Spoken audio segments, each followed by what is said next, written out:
एक गांव में एक बापर्दा खातून रहती थी जिनकी डिमांड थी कि शादी उससे करेगी जो उन्हें बापर्दा रखेगा। एक नौजवान इस शर्त पर निकाह के लिए रजामंद हो जाता है। दोनों की शादी हो जाती है। वक्त गुजरता रहता है, यहाँ तक कि एक बेटा भी हो जाता है। एक दिन शोहर कहता है कि मैं सारा दिन खेतों में काम करता हूँ, खाने के लिए मुझे घर आना पड़ता है जिससे वक्त जाया हो जाता है। तुम मुझे खाना खेतों में पहुंचा दिया करो। बीवी राजी हो जाती है। वक्त गुजरते गुजरते एक बेटा और हो जाता है जिस पर शोहर कहता है कि अब गुजारा मुश्किल है, तुम्हें मेरे साथ खेतों में हाथ बटाना पड़ेगा। यूं वो बापर्दगी से नीम पर्दे तक पहुंच जाती है और तीसरे बेटे की पैदाइश पर उसका शोहर मुकम्मिल बेपर्दगी तक उसे ले आता है। वक्त गुजरता रहता है, यहाँ तक कि औलाद जवान हो जाती है। एक दिन यूं ही बैठे बैठे शोहर हंसने लगता है। बीवी सबब पूछती है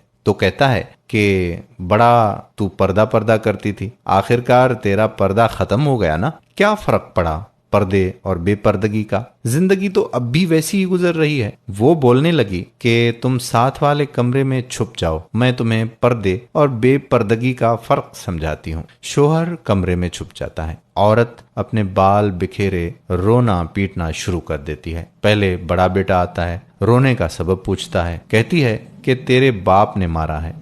बड़ा बेटा माँ को समझाता है कि अगर मारा है तो कोई बात नहीं, वो आपसे मोहब्बत भी तो करते हैं, आपका ख्याल रखते हैं। वो समझा बुझाकर चला जाता है। औरत फिर से रोने लगती है और दूसरे बेटे को बुलाकर बताती है कि तेरे बाप ने मुझे मारा है। मंझला बेटे को गुस्सा आ जाता है। वो बाप को बुरा भला कहते हुए माँ को समझा बुझाकर चुप करवाकर चला जाता है। आखिरकार औरत यही ड्रामा छोटे बेटे के सामने करती है। छोटा बेटा तो गुस्से से आग बगोला हो जाता है और जोर जोर से गालियां बकते हुए डंडा उठाता है और कहता है कि अभी बाप की खबर लेता हूँ। फिर औरत शोहर को बुलाकर बोलती है कि पहला मेरे पर्दे के वक्त पैदा हुआ, उसने तेरा पर्दा रखा। दूसरा नीम पर्दे के जमाने में पैदा हुआ तो तेरी आधी लाज रख ली। जबकि तीसरा जो मुकम्मिल बेपर्दगी के जमाने में हुआ तो वो मुकम्मिल तौर पर तेरी इज्जत का पर्दा उतारने गया है। तो दोस्तों, पर्दा